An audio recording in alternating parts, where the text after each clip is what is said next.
উফ, আজ মার্কেটে একটা বুলকে মারতে পুরো বিয়ারের পাল চলে এসেছিল।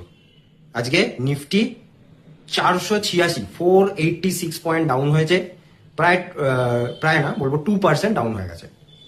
কেন করলো এরকম সেটা একটু জেনে নেওয়া যাক। যদি এখনো পর্যন্ত ফলো না করে থাকেন তাহলে অবশ্যই ফলো করতে ভুলবেন না। বিষয়টা হলো, আগের দিনে আমি জানিয়েছিলাম যে 2 দিন ছুটি রয়েছে, 3 দিন ছুটি রয়েছে, মাঝখানে একটা দিন ফ্রাইডেটাই খোলা রয়েছে মার্কেট।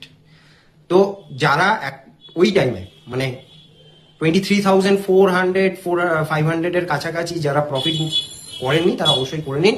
এমটিএফ পজিশন অবশ্যই স্কোয়ার আপ করে নিন, না হলে এখান থেকে নিচে আসতে পারে মার্কেট। তো এতটা পড়বে আশা করিনি। ভেবেছিলাম হয়তো 23,000, 23,100 বা 23,000 আশেপাশেই থাকবে। সেখান থেকে ওটা ব্রেক করতেই আরো সেল অফ লক্ষ্য করা গেছে এবং 22,800 কাছাকাছি মার্কেট চলে এসেছে।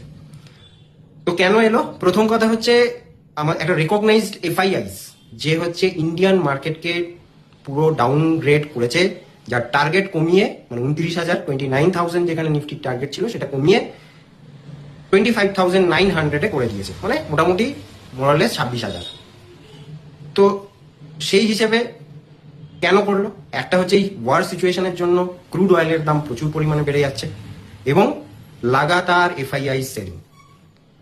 ক্রুড অয়েলের দাম এখন 110, আর এফআইআই এর সেলিংটা দেখুন। এখানে আমি একটা চার্ট দিলাম যেখানে আপনারা দেখতে পারেন মার্চ মাসে 1,00,00,000 টাকার উপরে এফআইআই সেল করে দিয়েছে 25 মার্চ পর্যন্ত, এবং আজকেও ধরে নিন 4,000 কোটি টাকার মতো এফআইআই সেল করেছে নেট।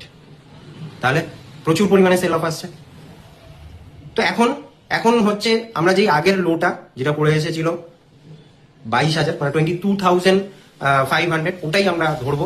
ওখানে হলে নিফটি ওভারসোল্ড হয়ে যাচ্ছে এবং আরএসআই আজকে 22,800-এও মার্কেট এসে আরএসআই ডেলি আরএসআই 30 নিচে চলে এসেছে।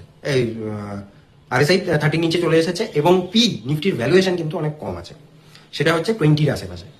তো ওভারসোল সিচুয়েশনে উইকলি হয়তো মানডেতে গ্যাপ আপ ওপেনিং হতেও পারে যদি কোনো ভালো নিউজ আছে এই উইকেন্ডের মধ্যে। আদারওয়াইজ আবার নিচে যেতে পারে, কিন্তু যদি 22,500 ব্রেক করে ক্লোজ করে তাহলে কিন্তু ফার্দার ডাউন সাইড আবার দেখা যাবে। তো সেটা গেল এই ব্যাপার। এখন দেখা যাক কোন দিকে যায় মার্কেট। আপনাদের কি মনে হচ্ছে অবশ্যই আপনি কমেন্ট করে জানান।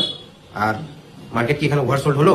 এই যে যখন এরকম মার্কেটে ডাউন গ্রেড আসবে তখনই নিফটিতে বেস বানানো শুরু করে, এটা আমরা আগেও দেখেছি। এখনো কি তাই হবে? অবশ্যই কমেন্ট করে জানান।